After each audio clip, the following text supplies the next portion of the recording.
Let's go! Alright, let's do this one more time. You're a hunter, and monsters are threatening your adorable little town. You're given a quest list full of creatures to track down and turn into funny hats, and you'll do just that until the townsfolk are safe, your build is optimized, and your outfit is as fly as your wire bugs. If you've played Monster Hunter World's Iceborne expansion, or pretty much any of Monster Hunter's major re-releases before it, then Monster Hunter Rise Sunbreak is going to be a very familiar Palamute ride through the park. It's a fairly formulaic DLC, full of exciting new foes and a couple cool new locales, and even though it doesn't really have a ton of interesting surprises of its own, the quality of those additions reinforces just how fun that formula can be.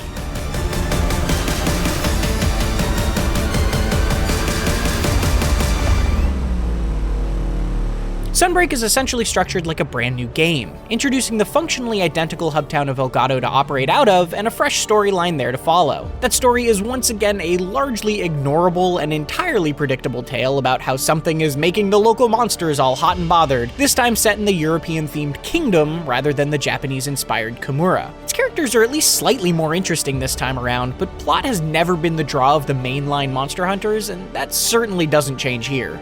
As has become the time-honored tradition, the expansion immediately makes all of your gear irrelevant by introducing Master Rank, a higher tier of hunts full of more difficult versions of the base game's monsters, as well as an assortment of new and returning monsters to take on.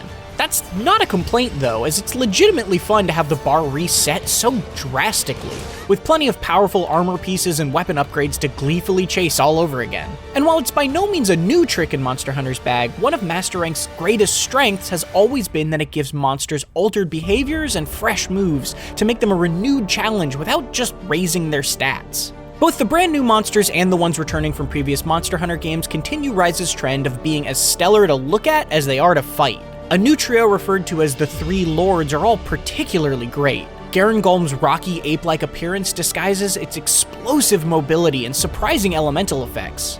Lunagaron puts a fun twist on a traditional werewolf theme. And Malzeno's vampire-inspired moveset genuinely shocked me the first time I saw it blink around the battlefield. Older returning foes like Astalos and Gormagala fit right in as well, looking better than ever while providing an excitingly fresh challenge for anyone who hasn't had a chance to face them before. As for where you'll do that, Sunbreak adds two new locales. The Jungle, a tropical island originally introduced in Monster Hunter 2 that has been masterfully reimagined thanks to Rise's seamless 3D maps, and the Citadel, a delightfully eclectic space that can stretch a single hunt from poisoned swamps to snowy peaks to a huge ruined castle. While I liked the Citadel more thematically, the Jungle's condensed layout makes it Rise's most convenient map to hunt on yet. It feels as if it learned the valuable lesson that collecting Speary Birds for a stat boost at the start of each quest shouldn't be such a hassle too, giving you a huge patch of them just a wire bug ride away from your starting tent. But both locales are quite entertaining to explore in their own ways, packed with even more little secrets waiting to be found. Nice view. Speaking of fixing some of the mistakes of Rise, Rampages have been given the boot to an almost comical degree. Rampage quests don't seem to have been updated in any way. The Rampage weapon tree is practically the only one that didn't get extended with new upgrade options, and new weapons scrap the Rampage skill system entirely in favor of a decoration slot that's only fillable with special Rampage decorations, which have no connection beyond the name. It's a stunning reversal, though not an entirely surprising one given how dull the repetitive nature of Rampage quests eventually became. But while I'm not shedding any tears over the abandonment of Rampages, it also stands out that nothing has been introduced to take their place. I was glad Capcom decided to experiment with a new quest type like that, even if its appeal ultimately didn't last, and the fact that a central feature of Rise has been gutted rather than improved in Sunbreak leaves this expansion feeling far thinner. That's especially true compared to the likes of Iceborne, which introduced clever new ideas of its own to World, most notably the guiding lands as an interesting take on its endgame. In contrast, later on, Sunbreak just ramps up monster difficulty with a small but amusing twist I can't spoil, and while that certainly kept me happily playing, it doesn't inspire the same sort of newfound excitement. To be clear, there is plenty to do in Sunbreak. After more than 40 hours, I still have gear I want to chase and optional tasks I want to complete, but there just aren't that many fresh ideas to help it stand out as a whole lot more than a bunch of cool new monsters to fight. To that end, nearly every mainline quest sticks to the standard hunt format, with nothing like World's colossal Zora Magdaros fights, Iceborne's Celiana defense against Velkhana, or even Ryze's admittedly one-note rampages to at least try and shake things up. Again, every single quest I went on was still a ton of fun, but Sunbreak can start feeling pretty familiar by the end. Let's see how you handle this!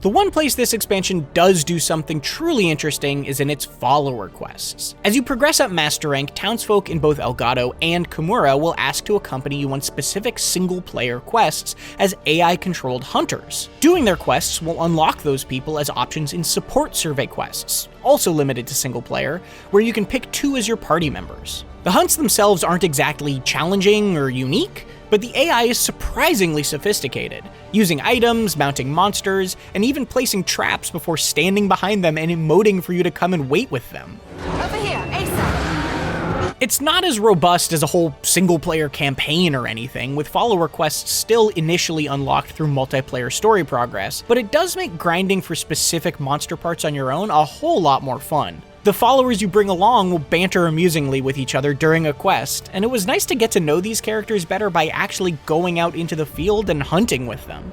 Makes me proud! We ride! Followers are so well implemented, in fact, that it's a bit disappointing you can't use them to fill empty seats in multiplayer quests as well. It seems like a pointless restriction, especially when a follower can sometimes accompany you into a handful of specific multiplayer urgent quests. But apart from the big additions, Sunbreak brings a slew of quality of life improvements too. One notably smart tweak to the way you pick your pre-hunt meals lets you alter the effectiveness of each Dango ability by changing the order you select them, adding some neat decision-making to the process. You can now quickly swap between 2 loadouts of switch skills in the middle of a hunt too, massively expanding your potential moveset. Similarly, buddies can now be customized more than ever, letting you change out special moves and skills to build the ultimate Palico without having to rely as much on finding your ideal randomized cat. There's nothing earth-shattering in all of these updates, but it's great that pretty much every system has been touched in some welcome way.